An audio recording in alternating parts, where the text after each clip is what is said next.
गणेशाय नमः। कैसे हैं आप लोग? उम्मीद है आप लोग भी अच्छे होंगे। मैं डॉक्टर मधुमाला मधु संस्कृत कोचिंग में आप सबका स्वागत करती हूँ। तो आज मैं जो टॉपिक लेकर के आई हूँ वो पहले से ही चल रहा है, समास। समास के 5 भेदों में से आज मैं तत्पुरुष समास को लेकर के आई हूँ। इससे पहले मैंने पिछले दिनों अव्ययी भाव समास का एक वीडियो डाला है और समास का भी, तो आप उसमें जाकर के पूरे समास को देख सकते हैं। समास इसलिए भी इम्पोर्टेंट है क्योंकि ये UG level, PG level, state और यूजीसी नेट के सिलेबस में आता है। यूजीसी नेट के सिलेबस में जो समास आता है वो लघु सिद्धांत कौमुदी के अनुसार है, और आज मैं जो बताने जा रही हूँ वो लघु सिद्धांत कौमुदी के अनुसार ही आज समास में तत्पुरुष समास को बताऊंगी। तो चलते हैं बिना देर किए और देखते हैं कि तत्पुरुष समास कहते किसको हैं। तो सबसे पहले तत्पुरुष समास कहते हैं प्रायेण उत्तर पदार्थ प्रधान तत्पुरुष। प्रायः उत्तर पद की प्रधानता जहाँ पे होती है उसे तत्पुरुष समास कहते हैं। तो 2 पद होता है समास में, 2 से अधिक भी होता है और 2 पद तो कम से कम होता ही है। तो पहले पद को पूर्व पद और दूसरे पद को उत्तर पद कहते हैं। तो जहाँ पे उत्तर पद की प्रधानता होती है वो तत्पुरुष समास है।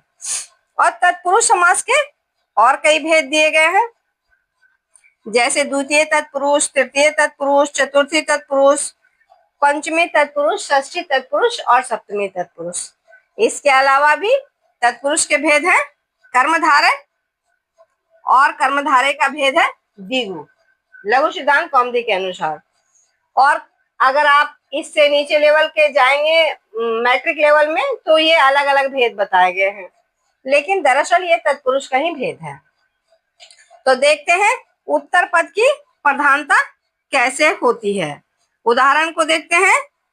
कृष्णम आश्रितः कृष्णाश्रितः, कृष्णम आश्रितः कृष्णाश्रितः, ये द्वितीय तत्पुरुष है। तो कृष्ण है और आश्रित है, 2 पद है यहाँ पे, तो उत्तर पद की यहाँ पे प्रधानता होती है। दूसरा है हरिना त्राता, हरि है और त्राता है, यहाँ पर भी उत्तर पद की प्रधानता दिख रही है। गो सुखम, गो है और सुखम है, यहाँ पे उत्तर पद की प्रधानता है। चोर भयम है, यहाँ पे चोरात भयम, चोर भयम, तो यहाँ पे उत्तर पद की प्रधानता है। तो अभी उदाहरणों के द्वारा हम लोगों ने देखा कि जितने भी उदाहरण हैं वहां पे स्पष्ट रूप से दिखाई दे रहा है जब हम इसका अर्थ करते हैं कि उत्तर पद की प्रधानता दिखाई दे रही है। अब चलते हैं इसके भेद। तत्पुरुष के एक और भेद जो है ये है कर्मधारय। कर्मधारय समास कहते किसको है? तत्पुरुषः समान अधिकरण कर्मधारय, इसके लिए सूत्र है। तो तत्पुरुष में जिसका अधिकरण समान हो उसे तत्पुरुष समास में कर्मधारय समास कहते हैं। तो कर्मधारय में अधिकरण समान होने पर कर्मधारय समास कहलाता है। जैसे है नीलोत्पल्लम, नीलोत्पल्लम, नीला और कमल दोनों का आधार एक ही है, फूल, तो ये नीलोत्पल्लम जो है वो कर्मधारय का उदाहरण है। दूसरा है घन इव श्यामः, घन श्याम, तो उपमेय और उपमान का भी जहाँ पे बात हो वहां पे भी कर्मधारय समास होता है। घन इव श्यामः, घन श्यामः। अब कर्मधारय का भेद होता है द्विगु। तो द्विगु के लिए आचार्य पाणिनि ने जो दिया है सूत्र लघु सिद्धांत कौमुदी में, संख्या पूर्वो द्विगु। तत्पुरुष समास में जिसमें पूर्व पद संख्यावाची हो वहां पे द्विगु समास होता है। जैसे यहाँ पे है पंच गवम, यहाँ पे पंच है और गवम है, तो ये पंच जो है वो संख्यावाची है, वो 5 को बता रहा है। दूसरा है त्रिलोकी, त्रयाणाम लोकानाम समाहार त्रिलोकी, तो यहाँ पे त्रि जो है वो भी संख्या को बता रहा है, इसीलिए द्विगु समास का उदाहरण है। तीसरा उदाहरण देखते हैं सप्तशती। सप्त जो है वो संख्या को बता रहा है।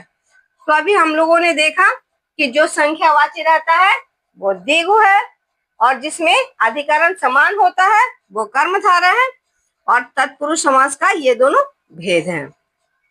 और अगर आप नीचे लेवल के क्लास में जाएंगे तो इन भेदों को अलग करके बताया है, इसकी काउंटिंग को बढ़ा दिया है। तत्पुरुष समास में हम लोगों ने जाना कि उत्तर पद की प्रधानता होती है, और साथ में कर्मधारय को भी जाना कि कर्मधारय में जो है वो अधिकरण समान होता है, और द्विगु में पहला पद जो होगा वो संख्यावाची होगा। तो इस तरह से हम लोगों ने तत्पुरुष समास को बहुत ही कम समय में अच्छे से समझ लिया है, और आगे मैं दूसरे समास को अगले दिन लेकर के आऊंगी, क्योंकि नेट के हिसाब से ये सारे सिलेबस को जो समास है उसको मैं बताना चाहती हूँ। अगर आपको ये वीडियो पसंद आए तो लाइक करें, सब्सक्राइब करें और बेल आइकन को अवश्य दबाएं।